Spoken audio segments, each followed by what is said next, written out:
Hey everybody, Drew here from Pellet Cars, and I want to talk to you guys about diagnosing a grinding or engine speed sensitive whirring or humming type sound. It's usually a bearing. It could be a lot of things. It could be in an older car like this, everything is driven by the belt.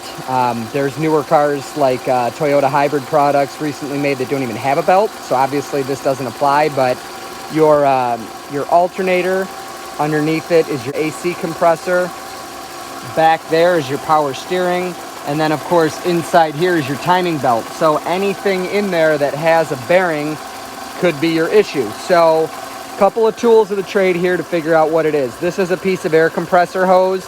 One end against your ear and aim the other one around inside the engine bay, and it'll help you localize where the sound's coming from. Because right now where I'm standing and where the microphone is so you guys can hear it, it just sounds like a noise, right? So we don't know where that's coming from. Well, the end of this, moving it around, is gonna help you eliminate some areas. Like in this specific vehicle, you can tell it's not from the alternator. It sounds like it's kind of down and it's louder as you get up front. So I was thinking AC compressor, but you never know. It could be a sound from inside the motor. So not far from the AC compressor where this thermostat housing is, that's where the water pump is driven by the timing belt, so it could also be that. So if you don't have a stethoscope, which is super cheap, I got this one at Harbor Freight for like $6. Just a side note, be extremely careful with this because it's inside your ears, and if you touch that to like a metal pulley that's spinning, the sound is going to be absolutely horrific. So just be mindful of that. If you don't have one, a long screwdriver, don't electrocute yourself on the alternator, but like say it was the alternator and you were on the alternator with your ear, on the screwdriver, you would be able to hear the sound. So, but like I said, it could be inside the motor, it could not be. And this one was kind of hard to diagnose because all bearings make some sound, right?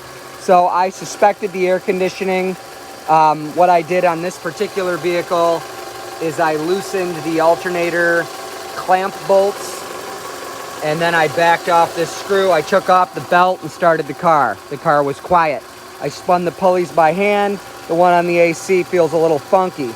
Car again super quiet without this belt on, which eliminates the timing chain or any internal engine issues, which is a praise God type moment because an AC compressor, you can live without it, or you can fairly inexpensively get a new one. Or in this case, I'm going to rebuild that one. It would not be good if this vintage engine was the problem, right? So basically, I just wanted to show you guys how I do it. This will help you localize the issue. This or a stethoscope will help you dial it down. And then if you're still not sure, eliminate the possibility. So if I'd have taken this belt off and there was still a sound, I'd have taken off the other belt. This car has two. You can see the other one you're looking at kind of right, there. So you can see the grooves for the belt. That's this belt. You can see the top of the other belt, which is skinnier and just runs the power steering. I'd have taken off both, and if I still had a noise, I then would have removed the timing cover and put my stethoscope on the bolt that holds the idler pulleys for the timing belt. And then if I still had a noise, I would be terrified because that would tell me it's coming from inside the motor. But anyways, this is Drew from Pellet Cars. I hope this little quick tip is helpful for you guys. If it's been helpful or entertaining, do me a favor, give this video a thumbs up and subscribe to the channel. Thank you.